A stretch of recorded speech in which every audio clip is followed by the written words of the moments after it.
This is a real-life TED Talk.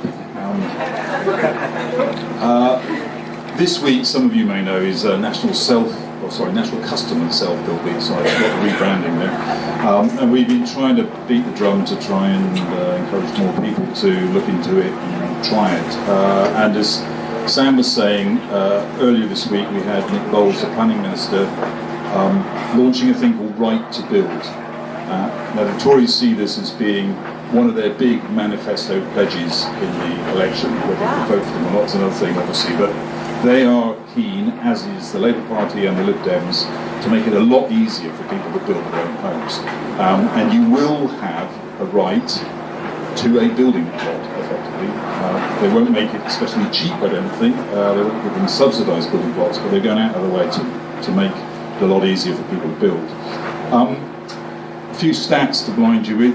53% of the population would like to build a home for themselves at some stage in their lives. I expect it's more like 93% in here, because you're all architects. 30% want to do it in 5 years.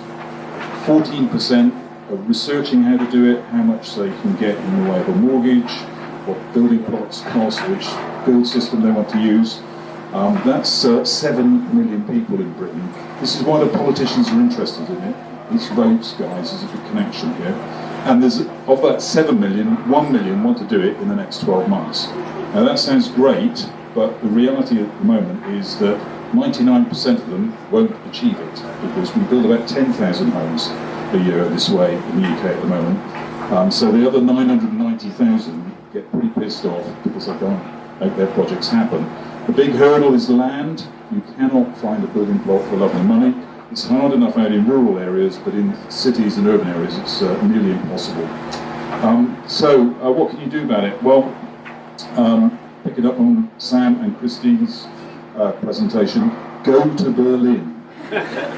You'll get an architectural hard-on. You will not believe what you see there.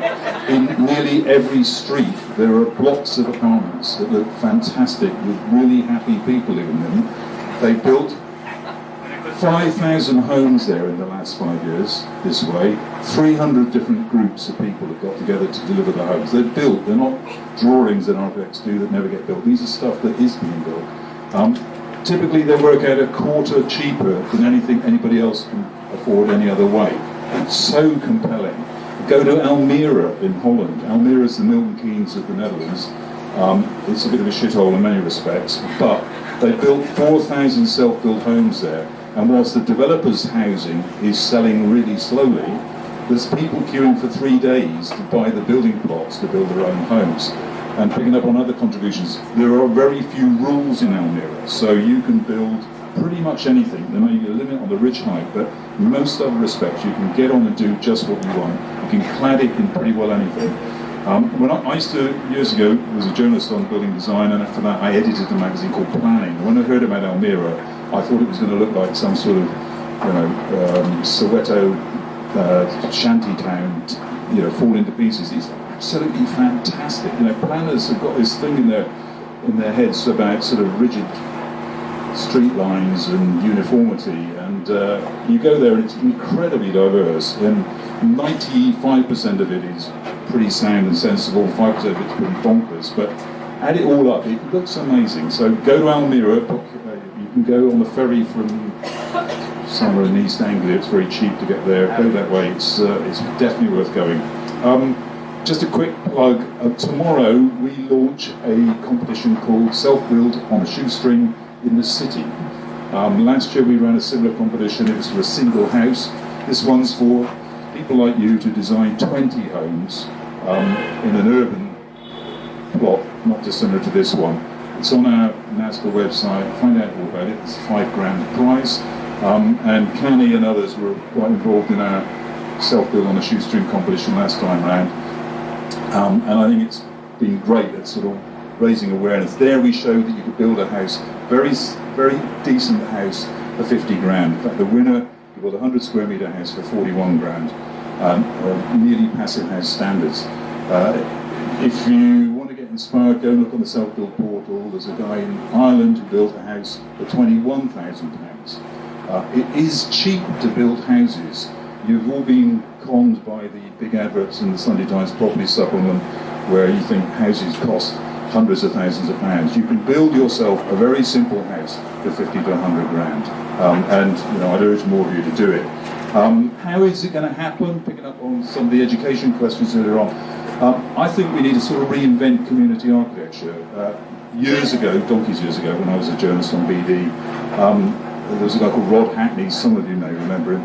He was the president of the RIBA for a while, but he initiated a whole push to get architects involved, not just in designing buildings, but in sort of enabling communities and making stuff happen on the ground. He didn't turn out any epic, iconic, Sterling Prize award-winning buildings, but he did put roofs over the heads of lots of people, and the people in the communities that he worked with were pretty thankful for it. And I think that's a really fundamental role for architects. The final thought from me, in just under a year, there's going to be an election, and you will have politicians knocking on your door. Ask them what they're doing to make it easier for people to build their own homes. They realise it's an election issue. They can get votes from people like you. You must vote. Don't sit on your asses and do nothing. There is an opportunity, I think, like there's never been before, to build your own home. The planning system's changing. There's more finance available. There's twice as many building societies who are offering mortgages now. And the government is going to deliver building blocks. There's already about 5,000 building blocks coming down the line. I think in 5 years' time there'll be 10 or 20,000 building blocks a year coming down the line. So it's going to happen. But if you don't keep the pressure on the politicians, they'll easily forget it. I think it was Sam mentioned the National Planning Policy Framework.